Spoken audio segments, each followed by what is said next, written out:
गुलरुखा शहजादा गुलरू खबा इमदाद कुन गौसे आज़म बमने बेसरो सामा मदद क़िबला दी मदद काबा ईमा मदद बगिरदा पे बला उफ्ताद कश्ती मदद कुन या मुईन अद्दीन चिश्ती क़ादरी यमनारे या गौसे आज़म वी ज़नम दमज़ शेख अहमद रज़ा खां कुतुब आलम वी ज़नम बलगल उला बिकमालिही कशफत दुजा बिजमालिही हसनत जमीउ खिसालिही सल्लु अलैहि व आलिही। करूँ तेरे नाम पे जां फिदा, न बस एक जां दो जहां फिदा, दो जहां से भी नहीं जी भरा, करूँ क्या करोड़ों जहां नहीं। जिसको अपने नबी से जितनी मोहब्बत का ख्याल हो, कोशिश करें उतनी आवाज़ के साथ हुजूर की बारगाह में दुरूद व सलाम की डालियाँ निछावर करें। पढ़ें बाबा से बुलंद अल्लाहुम्मा सल्ली अला सय्यदिना व शफीईना व नबीना व मौलाना मुहम्मदिन मअदिनिल जूदी वल करम व आलिहि व अस्हाबिहि व बारिक व सल्लिम सलातुन व सलामुन अलैका या रसूलल्लाह सल्लल्लाहु तआला अलैहि वसल्लम। मैं मुबारकबाद पेश करता हूँ बानियान जलसा को, अरकान कमेटी, मेंबरान जलसा और हुजूर के तमाम आशिकों को जिन्होंने इस महफिल को सजाने में कोशिशें की हैं, मेहनतें की हैं। करीम रब हम सब की कोशिशों को अपनी बारगाह में कबूल फरमाए और आज की रात के इस जिक्र की महफिल को हम सब के लिए जरिया निजात बनाए। यकीनन आप हजरात बड़े खुशनसीब हैं कि आपको इस जलसे की ऐसी सरपरस्ती मैसर हुई जिन्होंने हिंदुस्तान के मशहूर शुआरा को और हज़रत अल्लामा मौलाना मुफ्ती मसीहुद्दीन हशमती दामज़िल्लहुल आली जैसे खतीब को आज की रात में दूर किया। चूँकि आज मेरी भी यही ड्यूटी लगी है, कोशिश करूंगा थोड़ी देर आपके सामने बैठ करके कुछ दर्द भरी बातें आप हज़रात के गोश गुजार करूं। आप मिंबर शरीफ पे देख रहे हैं उलमाए किराम का ये नूरानी काफिला। मैं इस जमात को अल्लाह वालों की जमात कहता हूँ और यकीनन यही जमात जन्नतियों की जमात है, वरना कोई और चेहरा ऐसा हो तो लाके दिखाओ जिसे देखो तब भी सवाब मिले, जिससे बात करो तब भी सवाब मिले, जिसके साथ चलो तब भी सवाब मिले। अगर इनके साथ खाना खाओ तो अल्लाह तब भी नेकी देता है, इनके साथ बैठ के कुछ वक्त बिताओ अल्लाह तब भी नेकी अता फरमाता है। खुश नसीब हैं वो लोग जो मिंबर के करीब बैठे हैं। फरमाया गया कि मस्जिद में जाओ तो आगे बैठा करो, इसलिए कि जो आलिम के दुनिया में करीब बैठेगा अल्लाह अपने फजल से उसे मुस्तफ़ा के आखिरत में करीब पहुंचा देगा। तो ये नूरानी जमात है, बस इस जमात की दुआओं की गुजारिश, वरना अपना तो सिर्फ एक ही ख्याल है कि यह है दामन ये है गिरेबां, आओ कोई काम करें, मौसम का मुंह तकते रहना काम नहीं दीवानों का। इतनी बड़ी तादाद में हुजूर के आशिक आए हैं और ये नूरानी मजमा है हुजूर के दीवानों का। मैं समझता हूँ वक्त बड़ा कीमती है, मुझसे बेशतर आपने खतीबुल हिंद अल्लामा मसीहुद्दीन हशमती साहब क़िबला का बड़ा नासिहाना खिताब सुना, जो यकीनन इश्क़ आला हज़रत से लबरेज था। मैं कुछ कड़वी बातें आपके सामने करूँगा, बस इतनी बात जहन में रखें कि दवा जितनी ज़्यादा कड़वी होती फ़ायदा उतना। सुन रहे हैं ना मुझे? दवा जितनी ज्यादा कड़वी होती है फायदा उतना ही ज्यादा होता है। मैं यहाँ बैठ करके किसी का दिल तोड़ने नहीं आया, किसी को जलील करने नहीं आया। बस इतना समझ लें कि मैं आईना हूं, दिखाऊंगा दाग चेहरे के, जिसे खराब लगे सामने से हट जाए। अजीजाने मिल्लत इस्लामिया, मैं अक्सर एक बात कहता हूं कि हम जलसों को अपने बामकसद बनाएं, ताकि कल जब सुबह तुमसे ऐसा शख्स मिले जो जलसे में नहीं आया था और तुमसे ये पूछे पूरी रात जंगल में गुजार के आए हो, बताओ क्या लेकर के आए हो, तो ये ना कहना कि वो खतीब बड़ा अच्छा था, उसने कुर्सी हिला दी, उसने माइक हिला दिया। मैं चाहता हूं इतनी तब्दीली आ जाए, अगर कोई पूछे क्या बदलाव आया तो कम से कम इतने बदल जाना कि उससे सर उठा के कहना, जब गए थे तो गानों के शौकीन थे, जब पलट के आए हैं तो मुस्तफ़ा की नात के तरानों के शौकीन बन के आए हैं। अगर इतनी तब्दीली आ गई तो मैं समझूंगा हजरत का हम सबको बुलाना कामयाब हो गया और हम सबका आना कामयाब हो गया। यहाँ कोई ये सोच करके ना बैठे कि आज ये देखना है कौन कैसी तकरीर करता है। मैं बात खत्म कर देता हूँ। कोई भी कितना बड़ा खतीब आ जाए, आमिना के लाल से बड़ा खतीब नहीं हो सकता है। कितना भी बड़ा कारी आ जाए, मेरे हुजूर से बड़ा कारी, बोले हुजूर से बड़ा कारी नहीं हो सकता है। सच ये है, अल्लामा दिलकश राजवी साहब क़िबला भाई सद इकबाल साहब, सच ये है कि अगर कोई बंदा ये कहे यार फला मौलवी ने कमाल कर दिया, तो ये कमाल मौलवी का नहीं, कमाल आमिना के लाल का है। वरना सच ये है कि हम हुजूर के नाम पे आज टुकड़े तोड़ रहे हैं। हमारा दीन के लिए लगई क्या है? उनसे पूछो जिन्होंने बच्चों की कुर्बानियां दीन के लिए दी, उनसे पूछो जिन्होंने अपने जिगर के टुकड़े कराए इस्लाम के लिए। और हमने किया क्या? आज हमारे सीने तक किसी का हाथ भी नहीं पहुंचा। किसी ने अगर इस्लाम के लिए गिरबान पकड़वाया हो तो बताए, तो भाई मुझे बता, उन्होंने तो कई कई दिन के फाके करके दीन बचाया। आज कई कई बार खा के हम दीन के लिए क्या कर रहे हैं? कभी सोचा करो, हम घंटे 2 घंटे बैठ के जलसे में ये सोचते हैं हमने जलसे वालों पे एहसान किया, हमने कमेटी वालों पे एहसान किया। नहीं, हमने किसी पे एहसान नहीं किया, बल्कि कमेटी वालों ने हम पे यह एहसान किया कि आज की रात ये पंडाल सजाया, ये लाइटिंग की, ये इंतजाम किया और तुम्हें और मुझे मुस्तफा की बातें करने का मौका फराहम कर दिया। घंटे 2 घंटे देकर के एहसान न जताया करें। आज कुछ जरूरी बातें आपसे करना चाहता हूँ। अजीजाने मिल्लत इस्लामिया, तकरीबन 1400 साल बीत चुके, लेकिन आज भी एक दर्द सीने में है। और बड़ी फिक्र के साथ मेरी गुफ्तगू सुने। अगर आपने जरा सी लापरवाही की तो मुझे कब्र में जाकर भी सुकून नहीं मिलेगा। मैं सोचूंगा किस जमात में मैंने बात छेड़ी थी जिसने बात की कद्र न की। आज एक अलविया है, मुझे बताइए जो हालात हैं हमारे, जिस राह से हम गुजर रहे हैं, वो किसी पे मख्फी नहीं है। हकीकत हाल सब पर वाज़े है। दुनिया मिटाने की कोशिश कर रही है, लेकिन हुजूर का नाम हमें बचाने में लगा है। आज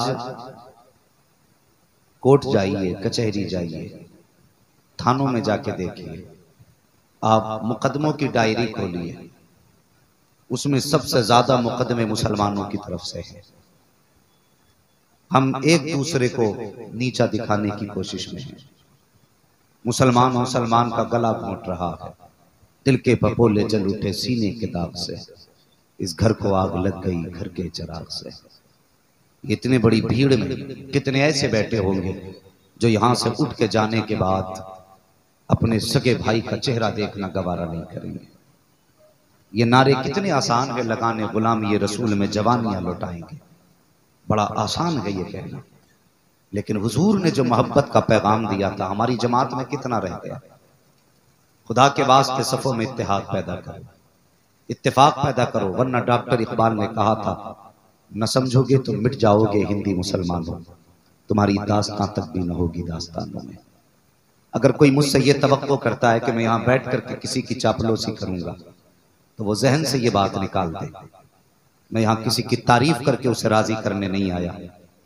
अगर लोगों को ऐसे खतीब पसंद हैं जो मिंबर पे बैठ करके चापलूसी करें तो इस कौम को तबाही से कोई नहीं बचा सकता। सच बोलिए, भले कड़वी होगी, लेकिन अगर एक बंदे के भी दिमाग में उतर गई ना तो खुदा की कसम उसका सवरना बोलने वाले के लिए भी जरिया निजात होगा, जलसा कराने वाले के लिए भी जरिया निजात होगा। हाँ, ये कड़वी सच्चाई है। मैंने कहा जाके देखो आप थानों में डायरियां मुसलमानों की तरफ से मुकदमों से भरी है, और उसमें सबसे ज्यादा मुकदमे या तो बेटी की तरफ से हैं या बेटियों के खिलाफ है, सबसे ज्यादा मुकदमे। और ये मिंबर शरीफ पर अक्सर इल्म वाले जलवगर हैं, इसमें काफी मुफ्तियान इकराम भी हैं जो दारुल इफ्ता की जिम्मेदारियां संभाल रहे हैं। इनसे पूछिए, दारुल इफ्ता में सबसे ज्यादा सवालात जो आते हैं तलाक के आया करते हैं। इस उम्मत को यहां पर लाके किस चीज ने खड़ा कर दिया? मैं सिर्फ एक बात पूछना चाहता हूं, बेटी बाहर सूरत बेटी होती है, वो तेरे घर में है तब भी बेटी है, तेरे बेटे के घर में आई तब भी बेटी है। हमने उसको जलील किया, रुसवा किया, हमने हुजूर की दी हुई सीरत को नहीं पहचाना। आज मैं पूछना चाहता हूं, जिनको दौलत मिल गई वो ये समझते हैं कि हम कारून बन बैठे। बेटे वाले अगर पैसे वाले हैं तो कहते मौलाना कोई बराबरी का रिश्ता कराइए। बराबरी का क्या मतलब? तेरी लंबाई 11 फीट है, जो तुझे 11 फीट का दामाद चाहिए? बता, तू चलता है तो जमीन पड़ती है, तू सांस लेता है तो आंधियां बन जाती है, किस एतबार से बराबरी की बात करता है? कहता जितनी दौलत मेरे पास है इतनी दौलत वाला चाहिए मुझे रिश्तेदार। ओ यार, आज हम दौलत के नशे में अंधे हो गए। जब से होश संभाला दौलत दौलत दौलत, इसके पीछे दौड़ते दौड़ते कब्र में गिर गए। न दौलत थकी न दौलत वाला थका। खुदा के वास्ते ये हवस खत्म करो।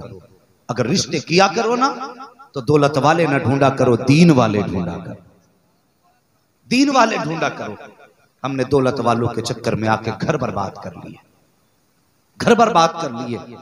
मुझे बताइए, मेरे हुजूर मक्का शरीफ में जलवागर हुए, उस वक्त बेटियां मारी जा रही थी, बेहिसाब जराइम थे जमीन पे, और जो सरे फहरिस्त जुर्म था वो बेटियों का कत्ल था। मुझे आज बताइए, क्या ये जुर्म रुका है? नहीं, आज भी ये जुर्म नहीं रुका। फर्क ये है, कल पैदा होने के बाद मारा जा रहा था, आज पैदा होने से पहले मार दिया जाता है। ये अलमिया है उम्मत का। आज बेटियों को पैदा होने से पहले कत्ल किया जाता है। क्यों? इसलिए कि बेटी पैदा होगी तो ये बोझ बनेगी, इसलिए बेटी कत्ल करते हैं कि जब ये जवान होगी तो जहेज दिया जाएगा, इसलिए बेटी को कत्ल किया जाता है। जो ये सोचते हैं कि अगर बेटी पैदा होगी तो ये बोझ बनेगी, वो कान खोल करके सुन लें। जब बेटा पैदा होता है तो रब फरमाता जा अपने लिए भी कमा, अपने बाप के लिए भी कमा, लेकिन जब बेटी जमीन पे आती है रब फरमाता जा मैं तुझको भी रोजी दूंगा, तेरे सदके में तेरे माँ बाप को भी रोजी दूंगा। क्या सोच करके बेटी को कत्ल किया गया? आज जाकर के डॉक्टरों को देखो, वो दौलत के नशे में अंधे हैं। जिन बच्चों को दवाओं के जरिए मां के पेट से नहीं निकाला जाता, उनका मां के पेट के अंदर ऑपरेशन करने के बाद उन बच्चों को निकाला जाता है। मुझे बता तो सही, जमीन पे आने के बाद तेरे बेटे के पैर में कांटा चुभ जाए तो तेरी चीख निकल जाया करती है। डॉक्टर गलती से गलत सुई लगा दे तो डॉक्टर का गिरबान पकड़ लिया करता है। जब किसी बच्ची का मां के शिकम के अंदर एक एक उज़्व काट के निकाला जाता है तो तुझे क्या लगता है उस बच्ची को तकलीफ नहीं होती होगी? यार होती है तकलीफ, वो भी चीखती है मां के पेट के अंदर, लेकिन आज उसकी चीख सुनने वाला नहीं है, आज उसकी आह सुनने वाला नहीं है। दुनिया ने अपने आंखों पे जुर्म की पट्टियां बांध ली हैं, लेकिन याद रखना, जो बेटियां जमीन पे आने के बाद रोएं या मां के शिकम में रोएं, किसी को पता चले ना चले, सैयदा फातिमा के बाप को पता चल जाता है, सैयदुल अंबिया को पता चल जाता है। और याद रख, आज भले ये जुर्म दुनिया से छुप जाए, लेकिन जब कयामत का दिन होगा, यही बेटियां जो मां के शिकम के अंदर मारी गई या पैदा होने के बाद मारी गई, ये आएंगी तेरा गिरबान पकड़ेंगी। और कुरान कहता है वइज़ल मौऊदतु सुइलत बिअय्यि ज़ंबिन क़ुतिलत, यही बेटियां गिरबान पकड़ के कहेंगी ओ मारने वाले बता तो सकी कि जुर्म पे मुझे कत्ल किया गया था, मेरी खता क्या थी, मेरा कसूर क्या था। ओ खुदा के वास्ते ये जुर्म न करना, वरना याद रखना आज मरने वाले कमजोर हैं, कल मरने वाले ताकतवर होंगे, मारने वाले कमजोर होंगे। मशीयत का जलाल शबाब पर होगा। रब फरमाएगा आओ मजलूमों आज बदला मांगो, तुम मांगते जाओगे मैं देता जाऊंगा। उस दिन कोई बचाने वाला ना होगा। अगर बचना चाहते हो तो पैगाम ये ले लो कि आज ले उनकी पना, आज मदद मांग उनसे, कल न मानेंगे कयामत में आकर मान गए। नारे तकबीर, नारे रिसालत, मसलके आला हजरत, सुबह तैबा कॉन्फ्रेंस, नारे तकबीर। ओ बेटियों से प्यार करो, बेटियों से वफा करो, बेटियों से मोहब्बत करो। मेरे हुजूर ने कितनी इज्जत बख्शी बेटियों को। और घर जाके बेटियों को सुनाना, अपनी बेटियों से कहना जब वो नकाब उतार के चलें तो कहना खुदा के वास्ते हुजूर के दीन में जो पर्दा दिया गया इसको न ठुकरा, वरना अगर हुजूर ना होते तो तेरी कोई औकात ना होती, कोई तेरी आबरू ना होती। बेटियों को इज्जत बख्शी है आमीना के लाल ने, बेटियों को वकार बख्शा है आमीना के लाल ने। और कितना दुख होता है, कई बेटियों को इसलिए तलाक हो जाया करती है कि वो जहेज मुंह मांगा नहीं लाई है। कई बार बेटियों को इसलिए हम निकाल देते हैं कि वो हमारी मर्जी के मुताबिक हमें कैश नहीं दे पा रहे। रहम करे अल्लाह इस कौम पर, रहम फरमाए। लोग कहते हैं बेटे वाले जिम्मेदार हैं, कहता हूं नहीं, ये आज बढ़ती डिमांड जो है, जो गरीबों के लिए मुश्किल हो गए हैं निकाह, इसकी जिम्मेदार ये बेटी वाले भी होते हैं। सिर्फ बेटे वाले नहीं, बेटी वाले भी जिम्मेदार होते हैं। क्यों? अगर किसी के लड़के को देख लिया ना, अल्लामा साहब के उसने 3 महीने प्रैक्टिस किया हॉस्पिटल में हैं, तो नजर में पहले ही रख लेते, डॉक्टर बन गया, डॉक्टर बन गया, तो जेब में 5 लाख लिए घूम रहा। असद भाई से कहने लगा इससे मेरी बेटी का रिश्ता करा दो, मैं 5 लाख रिश्ते में दूंगा। यहां से शुरुआत हुई तो वो सोचता है बोली लगने लगी। अभी 5 वाला आया, अब 8 वाला आएगा, फिर 10 वाला आएगा। तो खुदा के वास्ते तूने 10-5 लाख में दामाद खरीदा, 3 महीने का डॉक्टर खरीदा। कितने लोग इसकी सुई से मरेंगे और कितने लोग इसकी दवाई से मरेंगे। कम से कम देख रहा था, पूरा डॉक्टर तो देख लेता। आधी आधी डॉक्टरियां देख के निकाह कर रहे हो। कल जब बेटियों को घर से निकाला जाता, मुफ्ती साहब कोई तावीज दे दो, दामाद लेने नहीं आ रहा। अल्लाह के बंदे तूने कल देखा होता, जब बेटी का रिश्ता करने गया था तब देखता, डिग्री ना देखता, मुस्तफा की दी हुई शरीयत देख लेता। हाँ, जो हुजूर का नहीं हो सकता वो तेरी बेटी का भी नहीं हो सकता। जिसके दिल में खुदा का डर नहीं, उसके दिल में ससुर का डर खाक होगा। हम आंखें बंद करके रिश्ते करते हैं। ये बढ़ती डिमांड इन्हें खत्म करो। आज कितनी बेटियां फांसी लगा के मर रही हैं। कई बापों ने तो बच्चों को साथ लेके ट्रेन के आगे छलांग लगा दी। इसके जिम्मेदार वो अमीर हैं जिन्होंने गरीबों का निकाह मुश्किल कर दिया। तो मुझे बताओ, अगर किसी की गोद में सिर्फ बेटी पैदा हो रही है, आ रही है, तो उसमें बेटी का कसूर क्या है? कोई खता है? इसलिए बेटियों को तलाक हो रही है कि इसकी गोद में सिर्फ बेटियां ही बेटियां हैं, कोई बेटा ही नहीं है। और कुरान तो ये कहता, अल्लाह जिसे चाहता है बेटियां देता, जिसे चाहता बेटे देता है, और जिसे चाहता दोनों देता, जिसे चाहता कुछ भी नहीं देता। जब ये फैसले रब की तरफ से हैं तो हमने किसी की बेटी को इसका जिम्मेदार क्यों ठहराया? मरना नहीं है हमें, खुदा को जवाब नहीं देना। खुदा के वास्ते अगर बेटी पैदा हो तो चेहरा ना बिगाड़। और नसीब वाले हैं जिनके आंगन में बेटियां मुस्कुराती हैं, वरना हमने देखा है अगर बेटे 10 भी हो, बेटी ना हो तो घर कब्रिस्तान लगता है। और बेटा एक भी ना हो, एक बेटी हो तो छोटा सा घर भी जन्नत का महल लगा करता है। पूछो बेटी वालों से जिनको खुदा ने बेटियों से नवाजा है, वो कितने भी थक के पलट के आओ, कितनी भी थकन चढ़ी हो, बेटी दौड़ के आके सीने से लग जाए, अल्लाह उसके कदम की बरकत से बाप की सारी थकन उतार देता है। ये बेटी होती है, लेकिन हमने बड़ा जुल्म किया बेटियों पे। कितना जुल्म किया सुने, जब पैदा हुई तो मुंह बिगाड़ लिया हमने। बेटी आई है, कई लोगों से इस तरह की खबरें मिलती हैं कि तूने मीठा तकसीम नहीं किया। वो कहता इरादा था मैं मिलाद कराता, लेकिन बेटा होता तब। बेटी हुई है, ऐसा लगता है जैसे पहाड़ टूट पड़ा, ये महसूस होता है। वो कहता बेटा होता तब मैं जश्न मनाता, बेटी हुई है। और खुदा के बंदे, बेटी जब हुई है ना, ये बोझ बन के नहीं आई है, बल्कि तेरे घर में रहमत बन के आई है, रहमत बन के आई है। जब बेटी पैदा हुई तब हमारा चेहरा बिगड़ गया। बेटी ने थोड़ा सा होश संभाला, बाप परदेश से बाहर आया, हाथ में चीज की थैली, मीठे की थैली, फल की थैली, और जैसी घर में आया ना तो सबसे पहले यकीन जानिए, जब बाप आता है ना तो एक बेटा एक बेटी घर में हो, ना आजमाया हो तो आजमा लेना। बेटा बैठे बैठे इंतजार करता बाप मेरे पास आए, लेकिन जब बेटी को पता चलता ना बाप दरवाजे पे आ चुका है, नंगे पैर दौड़ जाती है और बाप की तरफ दौड़ के उसके कदमों से लिपट जाती है। बेटी दौड़ के आई, बाप के हाथ में सामान था, और यार उसने थैली नहीं थामी, उसने फल नहीं पकड़े, बल्कि बाप के कदमों से लिपट गई। बाप ने उससे कहा तेरा भाई कहाँ है? आवाज दी तो अंदर से आवाज आई, अब्बा मैं यहाँ हूँ। उसने बेटी को किनारे किया, बेटे के पास गया, गोद में उठाया। तुम्हें क्या लगता है जब तुमने बेटी को किनारे किया तो उस वक्त बेटी को एहसास नहीं हुआ?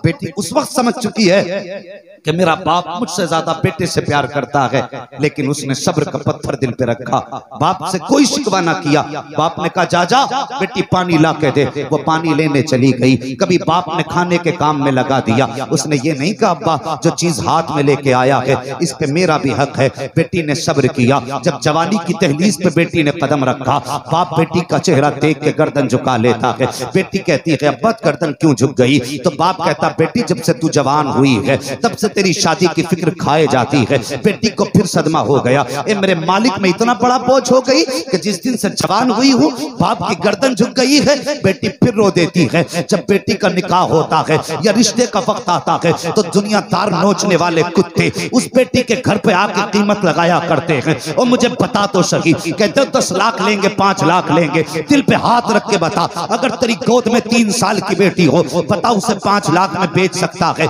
10 लाख में बेच सकते हो किसी को? और यार 10 लाख छोटी कीमत है, अगर 20 लाख में कोई बेच सकता हो अपनी बेटी को तो मुझे भी हाथ उठा के बता दे कि मैं बेटी को 20 लाख में बेच दूंगा। कोई अपनी बेटी को 20 लाख में नहीं बेच सकता। उसके जिगर को सलाम कर जिसने 20 साल की पली पलाई बेटी तेरी गोद में डाली और तुझसे कोई कीमत नहीं मांगी। अगर तुझे हया है तो पूरी जिंदगी उस बाप का भी शुक्रिया अदा किया कर, उस खानदान का भी शुक्रिया अदा किया। एक तो बेटी दी किसी ने, उसके बावजूद खाने लग गए। जब आए ना दरवाजे पर रिश्ते वाले, अल्लाह माफ फरमाए, मैं किसी को तकलीफ देना नहीं चाहता लेकिन सच बोलना चाहता हूँ। रिश्ता होता है, फोन करके कहते हैं 10 लोग आ रहे हैं बेटी को देखने के लिए। ओ यार बेटी का रिश्ता बड़ा नाजुक है, बड़ा नाजुक रिश्ता है बेटी का, तुम नहीं जानते। अगर बच्चियों को तलाक हो जाती है तो जिंदगी मुश्किल हो जाती है। अगर बच्चियों को रिश्ते छूट जाते हैं तो फिर कोई अपनाने के लिए तैयार भी नहीं होता, अपनाने के लिए तैयार नहीं होता। रिश्ते तो बड़ी बात है यार, 10-10 लोग देखने के लिए आ रहे हैं। जब देखने का फोन आता है ना, खबर होती है आज लड़की को देखने के लिए आ रहे हैं, तो लड़की का दिल धक धक होने लगता है। आप बताओ जवानों, जब कोई एग्जाम हो और तुम आप एग्जाम हॉल में बैठे हो और पर्चा भी हाथ में नहीं आया हो तो लगता है पता नहीं क्या सवाल होंगे, कैसे हल होगा पर्चा। दिल की धड़कनें अलग होती है, तेज धड़कने लगती है। जबकि अगर इसमें फेल हो गए अगले साल फिर एग्जाम दे सकते हो, फिर फेल हो फिर दे सकते हो।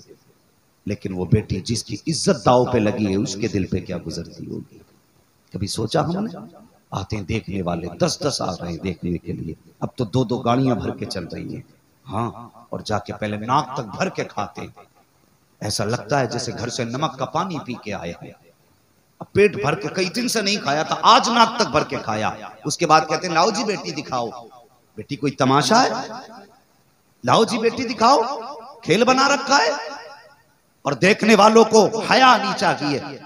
लड़का कहता बेटी देखने के लिए मेरा खलेरा भाई जाएगा, मेरा फूफी का बेटा जाएगा, मेरा चचा का बेटा जाएगा। और बेगैरत ये इनके घर में नहीं तेरे घर में रहेगी। तू देखने किसे भेज रहा है? किसी की बेटी की इज्जत का तमाशा ना बना। ये आते देखने के लिए, बच्ची को सामने लाया जाता है, फिर उसके बाद देख के कहते हैं घर जाके बताएंगे, घर जाके बताएंगे।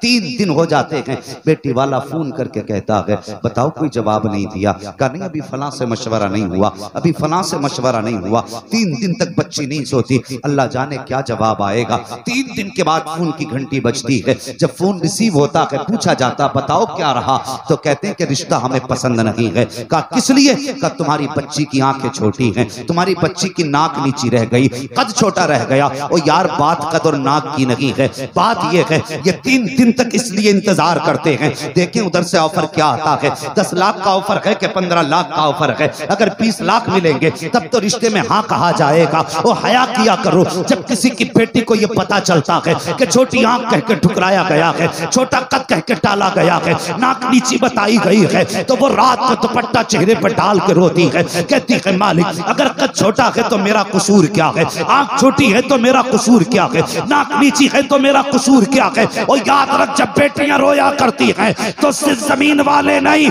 बल्कि अर्श वाले भी तड़प जाया करते हैं। और जब बेटियां रोती हैं तो फिर किसी की जरूरत नहीं है कि कोई सिफारिश करे। जब बेटियां तड़पती हैं तो गुंबदे खजरा का मकीन जान जाता है। और जब हुजूर पर दुआ करते हैं तो ना कोई यहाँ बचाने वाला होता है ना वहां बचाने वाला होता।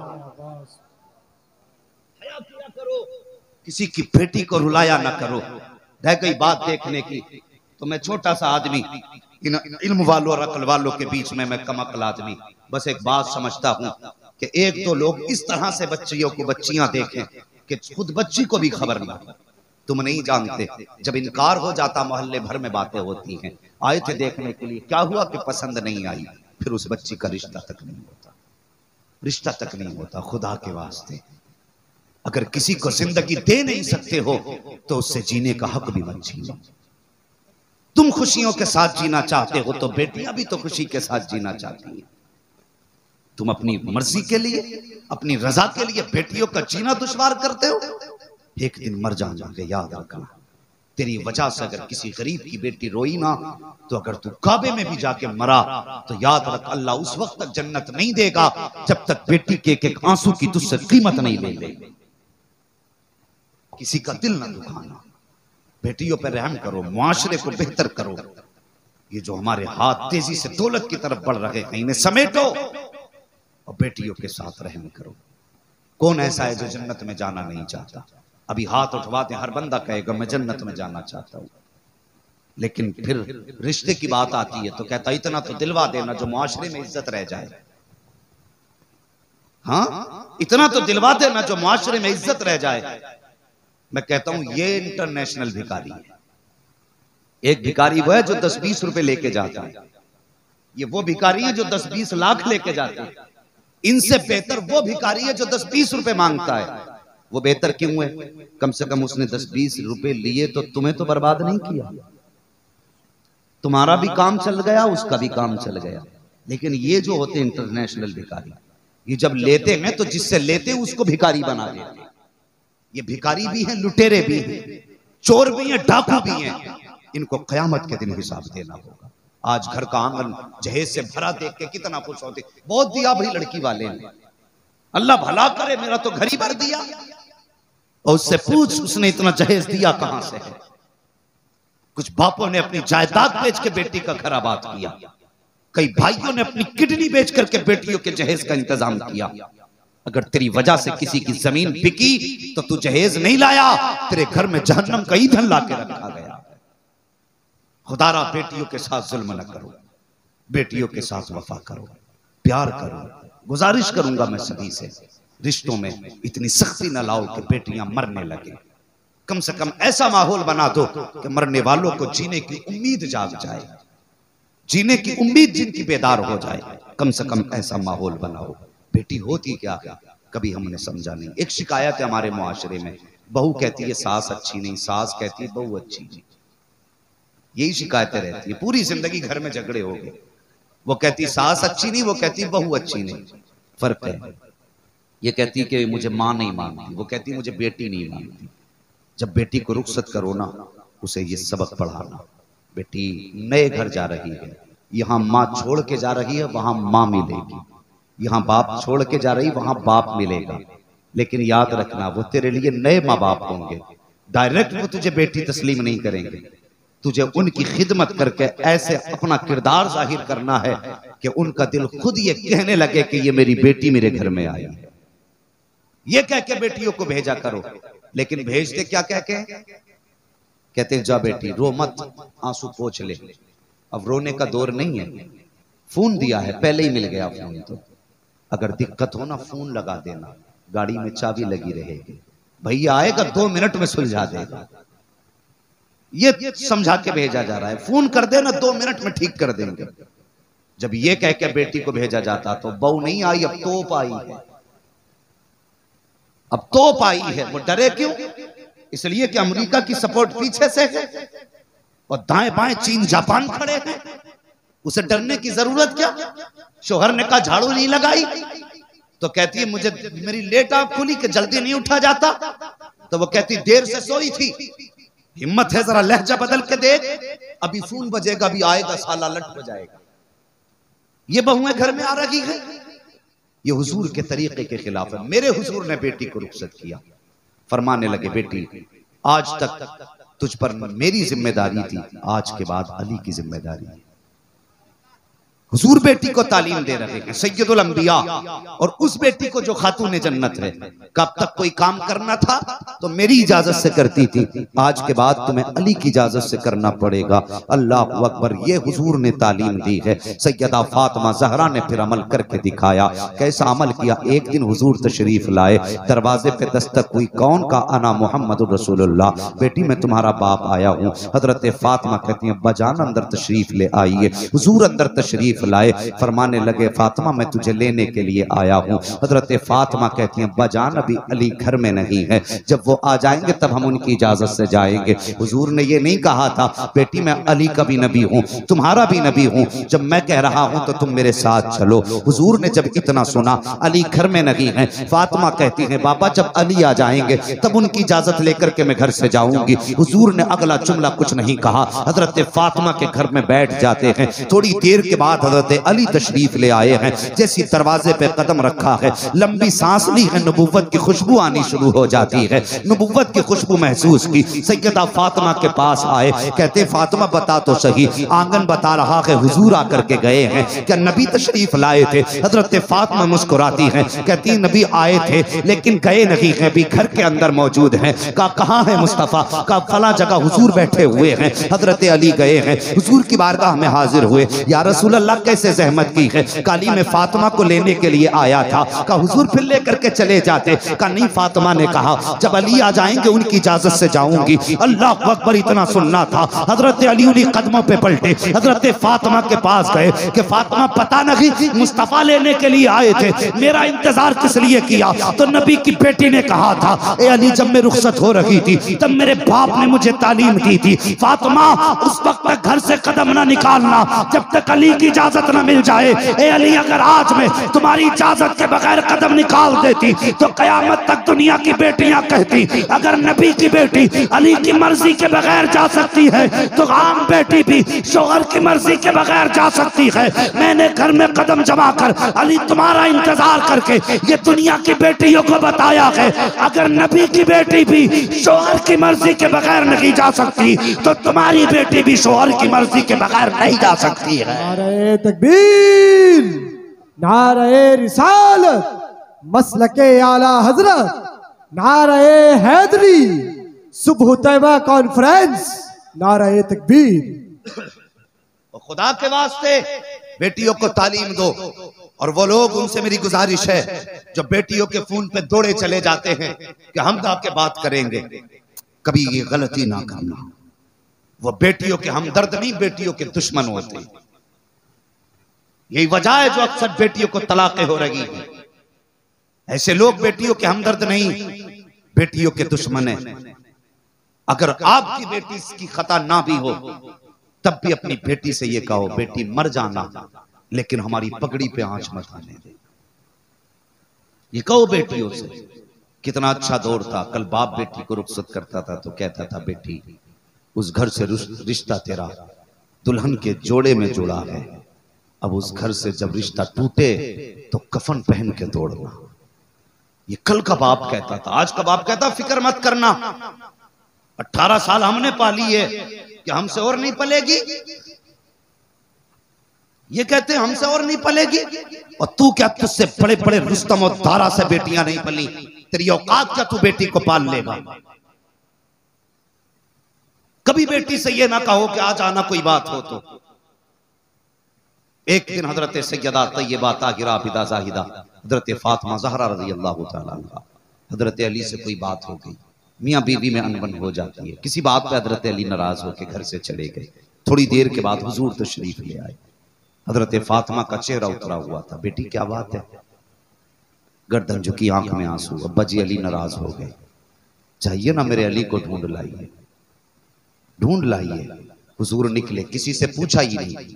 पूछते क्यों? आला हजरत कहते और कोई गैब क्या, तुमसे निहा हो भला, जब ना खुदा की छुपा तुम पे करोड़ों दुरूद।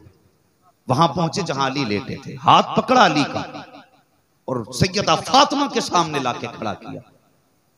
हजरत फातिमा के सामने लाके खड़ा किया। अब सुने बाप और बेटी का रिश्ता क्या होता है। लाके खड़ा किया, सबसे पहले अपने बगल में हजरत अली को खड़ा किया। अब हुजूर के जुमले सुनना, जिसका उर्दू में मफहूम बयान कर रहा हूं। हुजूर ने हजरत अली को बगल में खड़ा किया और उसके बाद हजरत फातिमा की तरफ देखा। फरमाने लगे, फातिमा तुम्हें क्या लगता है अली तुमसे नाराज होंगे? तुम मेरे घर आओगी और मैं तुम्हें अपने घर के अंदर रोटी दूंगा। हुजूर फरमाते हैं, फातिमा बेशक तुम्हें मेरे घर में रोटी तो मिल सकती है, लेकिन अगर इस हाल में तुम्हारा इंतकाल हो गया कि अली तुमसे नाराज है, तो याद रखना तुम्हारा बाप तुम्हारे जनाजे की नमाज नहीं पढ़ेगा। क्या तालीम है बेटी को? फरमाते हैं, फातिमा मैं तुम्हारे जनाजे तक मैं शामिल नहीं होऊंगा अगर इस हाल में तुम्हारा इंतकाल हुआ कि अली तुमसे नाराज हैं। और फिर उसके बाद हजरत अली को सामने खड़ा किया है, सैयदा फातिमा को बगल में खड़ा किया है। अब हुजूर अली को फातिमा का बाप बन के समझा रहे हैं। आका करीम फरमाते हैं, ए अली मेरी फातिमा है, इसकी जिंदगी माँ के बगैर गुजरी है, मैं भी इनको वक्त ज्यादा नहीं दे पाया, ज्यादातर मुझे तबलीग का काम रहता था। ए अली मैं चाहता हूँ कि अगर मेरी बेटी से कोई गलती हो जाए, कोई खता हो जाया करे, तो ए अली मेरी बेटी की खता को नजरअंदाज कर दिया करो, इसलिए कि बगैर माँ के पली है, मेरी बेटी को माँ का साथ ज्यादा नहीं मिला है। इसलिए अली मैं ये चाहता हूँ अगर मेरी बेटी से नादानी में कोई भूल हो जाया करे तो मेरी बेटी को माफ कर दिया करो। ये कहते कहते नबुव्वत की आंखें बरसने लगी। अल्लाह अकबर। हुजूर फरमाते हैं, ए अली कम से कम अगर बेटी से खता हो जाए, अपनी बीवी ना समझ के मोहम्मद की बेटी समझ के माफ कर देना, मेरी बेटी समझ के माफ कर देना। हजरत अली फरमाते हैं, इतनी बात सरकार ने कही है, ऐसा लगता था जमीन फट जाए और मैं जमीन के अंदर चला जाऊं। जब आका के जुमले ज़बान से निकल रहे थे, मेरा कलेजा कांप रहा था। मैंने हुजूर के हाथ पकड़ लिए, मैंने कहा, या रसूल अल्लाह, आज अली वादा करता है जिंदगी की आखिरी सांस तक ना आपकी बेटी को तकलीफ देगा, ना या रसूल अल्लाह आपको तकलीफ देगा। होता है बाप का बेटी के साथ। जब किसी बेटी को घर से निकालो ना, तो एक बार बेटी का बाप बन के देखना। जब बात बात में धमकी दो ना कि निकल जा मेरे घर से, क्यों देते हो ये धमकी, निकल जा मेरे घर से? कैसे निकल जाएगी? इज्जत के साथ आई है, भाग के नहीं आई है जो तुम यूं ही निकाल के फेंक दोगे। किस बात का एहसान है तुम्हारा? तुमने समझा क्या है औरत को? सच ये है, खुदा की कसम, जिस दिन से आई है तेरे दिए हुए बिस्तर पे नहीं, अपने बाप के दिए हुए बिस्तर पे लेट रही है। किस चीज की धौंस दिखाते हो औरत को? जब से आई है तेरे बर्तन में नहीं, अपने बाप के बर्तन में खा रही है। जो कपड़े पहने हैं उसने बाप के घर के पहने हैं, लेकिन फिर भी एहसान माना अमीना के लाल का। ये हुजूर की सुन्नत का सदका है। जिसने कभी देखा नहीं, जिसको तूने नहीं देखा, 3 मरतबा कबूल कबूल क्या कहा, तेरे बिस्तर पे आके बैठ गई। तूने कहा उठ तो उठ गई, तूने कहा चल तो चलने लगी, तूने कहा चुप तो चुप हो गई, तूने कहा सो तो सो गई। आखिर क्या वजह है? ये तेरी ताबे हो गई। खुदा की कसम, आज किसी की बेटी का दिल न दुखा। अगर हुजूर ने निकाह को मशरू न किया होता तो तेरी औकात नहीं थी। मारना तो बड़ी बात है, तू किसी की बेटी की आंख तरफ आंख उठा के देख लेता। आज जो ये तेरे बिस्तर पे बैठी है और जो तेरी हर बात के आगे गर्दन झुका के बैठ जाती है। ये हुजूर की दी हुई सुन्नत का सदका है। खुदा के वास्ते घरों के हाल बेहतर करो। और याद रखिए, जब घर के अंदर झगड़े होते हैं तो जो हाल बच्चे देखते हैं वैसे ही बच्चे किया करते। हाँ, फिर 18 साल के बाद तावीज काम नहीं आते। कोशिश ये करें घरों के हालात बेहतर करें, घरों के हालात अच्छे करें। बेटी बेटी होती है, बेटियों को इज्जत दिया करो। कितनी इज्जत बख्शी मेरे हुजूर ने। फरमाया खुदा ने जिसको 3 बेटियां दी उसने पाल पोस के इज्जत से रुखसत कर दिया। फरमाया उसकी जन्नत की जमानत मदीने वाला दे रहा है। ये नसीब की बात नहीं है, ये नसीब की बात है जिन्हें बेटियां मिली हैं। मुकद्दर वाले हैं खुदा ने जिनको बेटियों से नवाजा है। और सजदों में गिर के बेटे मांगा करते हो, कभी रब से बेटियां भी मांग लिया करो, बेटियां भी मांग लिया करो। इसलिए कि बेटे जायदाद के वारिस होते हैं, बेटियां प्यार की वारिस होती हैं, बेटियां प्यार की वारिस होती हैं। लेकिन हमने किया क्या, बेटियों का हक खा गए, उनकी जायदाद बेच के हज करने जा रहे हैं। शर्म आनी चाहिए। इस्लाम ने जिस तरह बेटों का हिस्सा रखा है जायदाद में, उसी तरह बेटी का भी हिस्सा रखा है। हाँ, और मैं सच्ची बात कह रहा हूं, अगर हम इस्लाम के इस कानून पे अमल कर लेना तो फिर बेटियों को तलाक ही नहीं होगी। अगर बेटे का आधा बेटी का हम देने लगे, बेटी को बेटे का दुगना बेटी का बेटे से आधा है, अगर वो हम बेटी को देने लगे तो फिर तलाक ही नहीं होगी। हमने तो बेटी का भी बेटे को ही दे दिया। किसे दिया? ये जो जूते मारेगा बुढ़ापे में उसे दिया, जो ठोकर मार के घर से निकालेगा हमने उसे दिया बेटी का हाथ। तो कितना भी दूर कर दे बेटी को, बेटी कभी तुझसे दूर नहीं होगी। और कभी तजर्बा ना किया हो तो आजमा लेना। जब दुख होता है तो बेटा चादर तान के सोता है। अगर बेटी को पता चल जाए ना बाप बीमार है तो सब कुछ छोड़ के तेरे पास आ जाती है। और कई बार तो ऐसा भी हुआ बेटों ने लुकमे तक देने बंद कर दिए बाप को, रोटियां नहीं दी बाप को बेटों ने। बेटी को पता चला 3 दिन का फाका है मेरे बाप का, तो सब कुछ छोड़ के आ गई। बाप के कंधे पे हाथ रख के कहती अब्बा दिल थोड़ा ना करना। बेटों ने छोड़ दिया गया, अभी बेटियों ने नहीं छोड़ा। ये बेटियां होती हैं, ये दुख की साथी होती हैं बेटियां। अगर तजर्बा ना किया हो तो कर लेना, कभी जनाजों के पास खड़े होकर देखना। हमने तजर्बा किया है। बाप का इंतकाल हो ना, बेटा थोड़ी देर रोता है, रोने के बाद घर से बाहर निकलेगा, मुंह में मसाला डालेगा, इधर उधर घूमना शुरू कर देगा। लेकिन मुझे बताओ, अगर बाप का इंतकाल हो तो बेटी जब से जनाजे पे आके बैठ जाती है उठती नहीं। देखा है किसी ने बेटी को इधर उधर घूमते? अगर किसी ने देखा हो तो बताओ। जब से आके जनाजे पे बेटी बैठ जाती है कभी उठती नहीं। क्यों? वो जानती है मेरा बाप कुछ देर का मेहमान है, आज के बाद ये बाप दिखाई नहीं देगा। और बेटे तुम्हारे जनाजों से दूर दूर टहलते हैं। हमने तो बेटियों को बाप के लिए इतना तड़पते देखा है। कितनी बेटियां तो जनाजों के पीछे भागती हैं और कहती है लोगों सिर्फ हमारे बाप को न लेके जाओ, हमें भी ले जाके दफन कर दो। बाप के बगैर हमारा जीना भी मुश्किल है। अल्लाह अकबर, ये बेटियों का प्यार है बाप के लिए।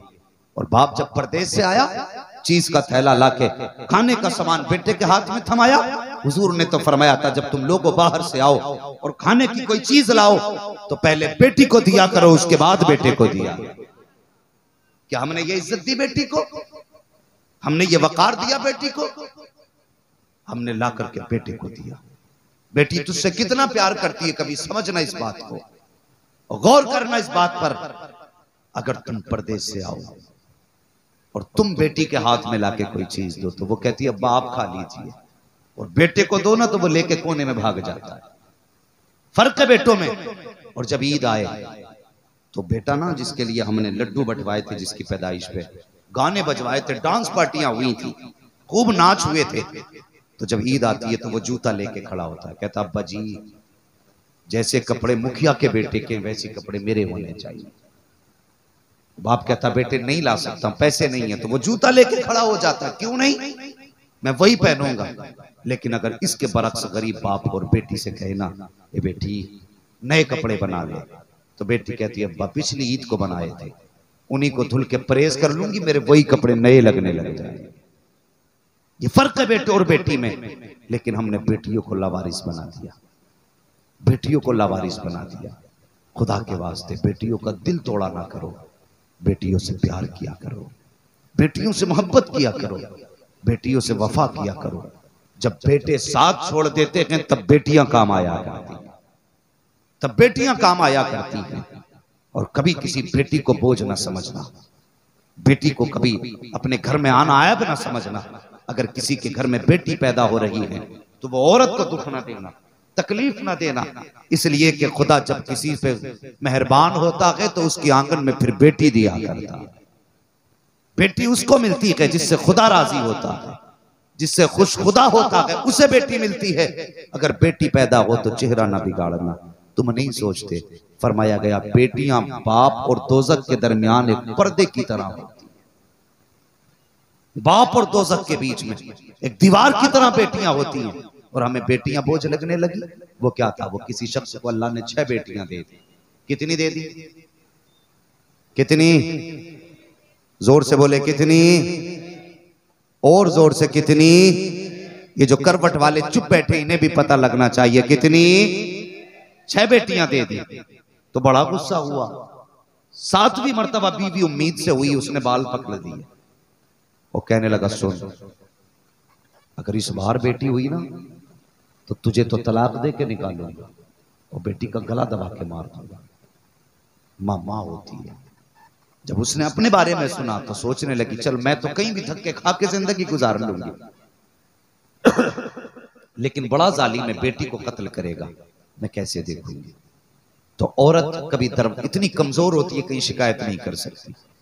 मैके जाएगी तो जमाना बुरा कहेगा, मोहल्ले में बोलेगी तो खानदान बुरा कहेगा, किसी से कह भी नहीं सकती।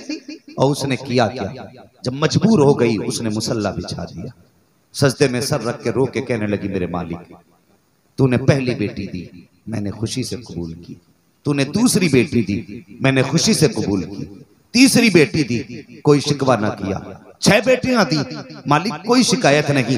अगर 7वीं बेटी भी दे तो मुझे कोई एतराज नहीं, लेकिन मेरे मालिक तो खूब जानता है, मेरे शोहर ने ये कहा है अगर 7वीं बेटी पैदा हो गई तो बेटी को कत्ल कर दूंगा, तुझे तलाक दे दूंगा। ए मेरे मालिक, मुझे तलाक हुई तो मैं तो कहीं भी जाके जिंदगी गुजार लूंगी, लेकिन अगर बेटी को कत्ल किया गया मालिक मैं कैसे बर्दाश्त करूंगी। इसलिए वो कहती ए मेरे मालिक, मैं चाहती हूँ या तो मुझे 7वां बेटा अता कर दे या फिर मेरे शोहर का दिमाग दुरुस्त कर दे। अल्लाह अकबर, ये कहते कहते रोते रोते सो जाती है। उधर बिस्तर पे शोहर लेटा हुआ है, उसकी आंख लगी, ख्वाब देखता है। क्या देखा कि मैदान महशर सजा है, लोगों के अमल तोले जा रहे हैं, इसका भी अमल तोला गया है। जन्नती जन्नत की तरफ जा रहे हैं, दोज़खी दोज़ख की तरफ जा रहे हैं। जब इसका अमल तोला गया, जिसकी अमाल में गुनाह ज्यादा थे नेकियां कम थी, हुक्म हुआ फरिश्तों जाओ इसे दोज़ख में ले जाकर के डाल दो। कहता फरिश्तों ने पकड़ा, मुझे घसीट के दोज़ख की तरफ लेकर के गए। कहता लेकिन जब पहले दरवाजे पर दोज़ख के पहुंचे हैं तो वहां जाके क्या देखता हूं, पहले दरवाजे पे मेरी सबसे बड़ी बेटी खड़ी हुई थी, उसने हाथ लगा दिए। वो कहती मेरे परवरदिगार, ये मेरा बाप है, इसने मेहनत करके मुझे पाला था, ये दोज़ख में जाएगा मुझे तकलीफ होगी। ए मेरे मालिक, मैं इसे दोज़ख में जाने नहीं दूंगी। कहा जब बेटी ने हाथ लगाए हैं, फरिश्तों ने उस दरवाजे से हटाया है, दोज़ख के दूसरे दरवाजे पे लेकर के गए हैं। जब दूसरे दरवाजे पे लेकर के पहुंचे हैं तो दूसरे दरवाजे पे दूसरी बेटी खड़ी थी, वहां से हटाया है। तीसरे दरवाजे पे लेकर के गए तो तीसरे दरवाजे पे तीसरी बेटी खड़ी थी। चौथे दरवाजे पे लेकर के गए तो चौथी बेटी खड़ी थी। 5वें दरवाजे पे गए तो 5वीं बेटी खड़ी थी। कहा 6ठे दरवाजे पे लेकर के गए तो 6ठी बेटी खड़ी थी। कहता जहन्नम के दरवाजे 7 थे और बेटियां 6 थी। कहा 6 दरवाजों पर तो 6 बेटियां खड़ी थी। जब 7वें दरवाजे पे लेकर के गए तो 7वीं बेटी नहीं थी। मैंने देखा दरवाजा खाली है, दहशत से मेरी आंख खुल गई, माथे पे पसीना था। जब मेरी आंख खुली है मैंने कुछ ना देखा, सजदे पे सर रख के कहा ए मेरे मालिक, मुझे अपने करम से 7वां बेटा ना दे, बल्कि अपने फजल से मुझे 7वीं बेटी अता फरमा दे। जरा बुलंद आवाज से नारे रिसालत। सुबह तैयबा कॉन्फ्रेंस, हजरत अल्लामा मुफ्ती हम्माद रजा साहब किबला। ये बेटियां होती हैं, खुदा के वास्ते इन्हें बोझ न समझना और किसी की बेटी की आंख में आंसू न देना, वरना बेटी का दर्द बाप से पूछो। एक बाप बूढ़ा हो जाता है बेटी को रुखसत करने में, और कितनी आसानी से हम तलाक दे के निकाल देते। खुदा के वास्ते घरों के हालात बेहतर करो, निकाह आसान करो, आज जो हमारी बेटियां गैरों के घरों में जा रही हैं, उसकी वजह यह है कि हमने निकाह मुश्किल कर दिए, निकाह मुश्किल कर दिए हैं। और घरों में पर्दे को लाजिम करो, बेटियों को नकाब पहनाओ। लोगों ने जब पर्दे पर पाबंदी लगी कर्नाटक के एरिया में, तो लोगों ने क्या किया, बैनर लेकर के बेटियों को रोड पे उतारा। मैंने कहा ये कौन सा तरीका है एहतजाज का, तुमने बेटियों को रोड पे उतार दिया। यही तो दुनिया चाहती है कि बेटियां रोड पे उतरे। एहतजाज का बेहतर तरीका ये था, जब दुनिया ने पाबंदी लगाई थी नकाब पे, तो तुम लाजिम कर देते अपने घरों में नकाब को। जिसने कभी नकाब नहीं पहना आज के बाद वो बगैर नकाब के नहीं निकलेगी। ये करना था हमें। बेटियों को पर्दे की तलकीन करो, नकाब लाजिम करो, बेटियों पे घरों में पर्दे का एहतमाम करो, हया को लाजिम करो। और घर में बेटियों को समझाओ कि घर से बेपर्दा होके न निकलना, वरना अल्लाह की लानत बरसेगी। हाँ, घरों के अंदर पर्दे को लाजिम करो। आज मामला ही बड़ा उल्टा है, बड़ी तकलीफ दे बातें कुछ होती हैं। मियाँ घर नहीं, बीवी को डर नहीं। हाँ, होता क्या है, वो कहती है जी मैंने मज़ार की चादर बोली है, तो वो गधा भी कहता ठीक है, पूरी गाड़ी भर के लेके चलेंगे। मज़ारों पे जाके देखो अजीब बला की बदतमीजियां हो रही हैं। वो चादर चढ़ाने में मशगूल है, कोई पतीले बनाने में मशगूल है। हैं ये हालात है। हमने, मेरी समझ में कुछ बातें नहीं आती हैं, समझ में बातें नहीं आती हैं हमारी। हालात को बेहतर करो। जरूरी नहीं है ये औरतें मान के मन्नतें मज़ारों के चक्कर लगा रही हैं। ये कौन से तरीके हैं? मुझे सिर्फ एक बात बताओ, दुनिया में सबसे बुरी जगह बाजार है कि नहीं? दुनिया में सबसे बुरी जगह बाजार, मेले, तमाशे हैं। और दुनिया में सबसे अच्छी जगह मस्जिद है। मस्जिद है कि नहीं? सबसे अच्छी जगह क्या है? गए हो ना, कभी कभी तो पहुंच ही जाते होगे, और कभी ना तो जुमे में तो चले ही जाते हो ना। कम बोल रहे हैं तो ईद पे तो सभी चले जाते होंगे। हाँ, तो सबसे अच्छी जगह मस्जिद है। मुझे बताइए, औरत की इस्लाम ने पर्दे का इतना ख्याल किया कि दुनिया में सबसे अच्छी जगह मस्जिद है। अगर इस्लाम औरत को मस्जिद में जाने की इजाजत नहीं देता, तो फिर इस औरत को इस्लाम बाजार में जाने की इजाजत कैसे दे सकता है? कुछ सोचा करो दिमाग से भी। मजार पे जाने की इजाजत कैसे मिल गई? वहां भी बदतमीज, इधर भी बदतमीज, मार तमाशे मेले लगे। खुदा के वास्ते पर्दे को लाजिम करो, पर्दे को लाजिम करो। अगर बीवी पर्दे वाली होगी ना, तो शोहर भी बख्शा जाएगा, बेटा भी बख्शा जाएगा, बाप भी बख्शा जाएगा, भाई भी बख्शा जाएगा। अगर एक बिगड़ी तो सबको लेके जाएगी। इसलिए जरूरी है पर्दे को लाजिम करो, हया घर के अंदर मजबूत करो। हुजूर की बेटी का किरदार आप देखो, अल्लाह अकबर। 17 पैबंद चादर पे थे, लेकिन कभी नंगे सर उन्हें आसमान में भी नहीं देखा। तेरी मेरी बेटी के पास 17 हजार के कपड़े हैं, लेकिन सर पे दुपट्टा फिर भी नहीं है। वो एक दिन क्या हुआ, हज़रत अली ने कहा फातिमा तुम्हारे चादर में जो ये पैबंद खुल गया है, अब तो पैबंद लगाने के लिए कपड़ा भी नहीं है, जाओ जाके अपने बाबा से एक दुपट्टा ले आओ। हज़रत फातिमा गई, मारे गैरत के कह नहीं पाई, वापस आ गई। हज़रत अली को भेजा, हज़रत अली कहे कैसे आया? कहा हुजूर आपकी बेटी के पास एक ही दुपट्टा है, और उसमें भी एक पैबंद खुल गया, उसमें पैबंद लगाने के लिए भी कपड़ा नहीं। हुजूर आप माले गनीमत तकसीम कर रहे हैं, एक कपड़ा, एक दुपट्टा बेटी को दे दे। मेरे हुजूर ने फरमाया अली ये यतीमों का हक है, जिनके बाप जंगों में शहीद हुए हैं, ये मैं उन्हें दूंगा। फरमाया मेरे हिस्से में सिर्फ ऊंट की खाल रखी हुई है, ये लेके चले जाओ। हजरत अली ने वही ऊंट की खाल उठाई, घर लेके आए। हजरत फातिमा ने पूछा क्या लाए हो? कहा ऊंट की खाल है। हजरत फातिमा ने शिकवा नहीं किया, शिकायत नहीं की, वही ऊंट की खाल दुपट्टे के ऊपर से डाली और कुरान की तिलावत शुरू कर दी। ये था उनके घर का पर्दा, ये थी उनके घर की हया। आज सरों से दुपट्टे उतर गए। और ये क्यों उतरे? उसकी वजह यह है, जब से मर्दों ने टोपियां उतार दी, बेटियों ने दुपट्टे उतार दिए। तुम टोपियां ओढ़नी शुरू कर दो, बेटियां दुपट्टे ओढ़ना शुरू कर देंगी। अपने सरों पे टोपियों को लाजिम करो। हम कब सिर्फ जुमे में टोपी लगाते हैं, ईद बकरा ईद में टोपी लगाते हैं। आप टोपी लाजिम कर लो, बेटियां दुपट्टे लाजिम कर लेंगी। हाँ, अगर बेटी हया वाली होती है तो फिर नस्लें शान वाली पैदा होती हैं। लोग कह रहे हैं अल्लाह सलाउद्दीन अय्यूबी भेज दे, मोहम्मद बिन कासिम भेज दे। मैं कहता हूं ये आएंगे नहीं, पैदा होंगे। लेकिन शर्त ये है माँ पारसा होगी तभी सलाहुद्दीन अय्यूबी पैदा होंगे, माँ नेक होगी तभी मोहम्मद बिन कासिम आएंगे, माँ अगर अजमतों वाली होगी तभी खालिद बिन वलीद आएंगे। इसलिए जरूरी है जिस तरह अच्छी फसल के लिए अच्छी जमीन जरूरी होती है, उसी तरह अच्छी नस्ल के लिए अच्छी गोद जरूर हो जाती है। हमने गोद का जो हमने इंतखाब किया वो अच्छी का नहीं किया। हाँ, हमने दौलत देख करके बच्चियां अपनाई हैं, पैसा देख करके अपनाई है। तो पैसा देख करके नहीं, दीन देख के अपनाइए, दीन देख के अपनाइए, ताकि आपके घर में कनीज़े फातिमा आए, कदम उसका रखा जाए, करम मदीने वाले का बरसना शुरू हो जाए। कोशिश करें जवानों, हर बंदा चाहता मैं जन्नत में जाऊं, तो जन्नत में जाने का आसान तरीका सुने। फरमाया गया किसी भी मुसीबत में फंसे इंसान की गर्दन बचा लो, मुसीबत में फंसे इंसान का सहारा बन जाओ। जब मर के कब्र में आओगे अल्लाह बिना हिसाब के जन्नत अता फरमा देगा। वो तरीका क्या है? हर बंदा चाहता है ऐसे घर में शादी करूं जहां से गाड़ी मिले, 4 व्हीलर मोटरसाइकिल। नहीं, किसी के देने से भला पूरा नहीं होता, भला तभी पूरा होता है जब खुदा दिया करता है। ये जहन में बात रखना। अल्लाह ने आपको दौलत दी है, इस्तिताअत बख्शी है ना, तो बिस्तर का इंतजाम आप करें, बर्तन का इंतजाम आप करें, खाने का सामान का इंतजाम आप करें।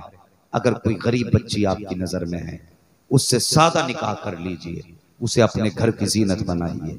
मैं नहीं जानता ये दुनिया क्या कहेगी जब तुम गरीब की बेटी को अपना के लाओगे, लेकिन इतना जानता हूं जब किसी गरीब की बेटी को तुम्हारे घर में सुख का सांस आएगा, तो खुदा की कसम कोई दुआ करे ना करे, गुंबद खजरा से मुस्तफा की दुआएं मिलनी शुरू हो जाएंगी, हुजूर की दुआएं मिलनी शुरू हो जाएंगी।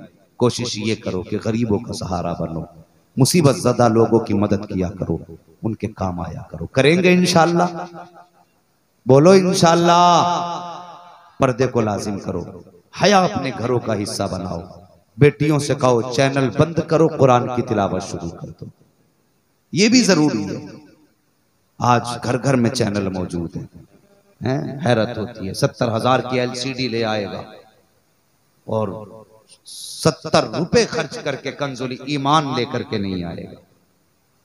हैरत होती है। बच्चियों को तालीम दो कि वो कुरान से प्यार करें, हुजूर के किरदार से प्यार करें। निकाह से पहले अल्लाह के बंदो, तुमसे भी गुजारिश है, भेजते हो ना देखने के लिए अम्मी को, तो ये कह के भेजते हो अम्मा जरा चेहरा देखिए कितना हसीन है, आंखें ऐसी होनी चाहिए, नाक ऐसी होनी चाहिए। एक तो तारीफ कर रहा था ना, तो बड़ी अजीब सी तारीफ, कहता वो आंखें ऐसी हों जैसे कि हिरन की आंख हो, बाल ऐसे हो जैसे नागिन जैसे, चाल ऐसी हो मोरनी जैसी। हैरत हुई, लड़की देखने भेज रहा है या चिड़िया घर में भेज रहा है अपने माँ बाप?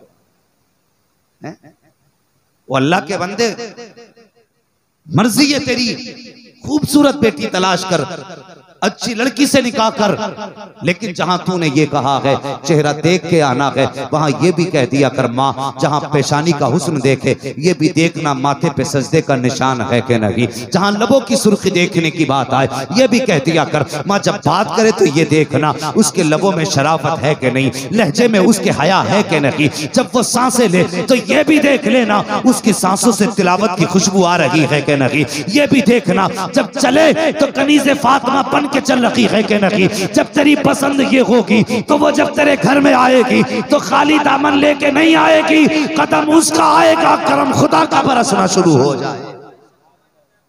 ये देख करके निकाह किया करो। और जब गोदें ऐसी होती हैं तो फिर बेटे पारसा होते हैं, बेटियां फिर कनीज़े फातिमा पैदा होती हैं। अल्लाह ताला हमारी कौम को हक पर अमल करने की तौफीक अता फरमाए और बेटियों को काबू में रखें, पर्दे में रखें, पर्दे की तलकीन करें। हर बंदा चाहता मेरी बेटी ससुराल जाके सुख से रहे, तो एक कायदा है, एक कानून है, अगर चाहते हो तुम्हारी बेटी सुख में रहे तो दूसरी की बेटी को इज्जत देना तुम्हारा काम है, और तुम्हारी बेटी को इज्जत देना ये खुदा का काम है। हाँ, तुम दूसरे की बेटी को इज्जत दो, अल्लाह तुम्हारी बेटी को इज्जत अता फरमाएगा। अगर तुम दूसरे की बेटी को परेशान करोगे तो फिर सोच लेना खैरियत नहीं है। हाँ, नारे तकबीर, नारे रिसालत, उलमाए अहले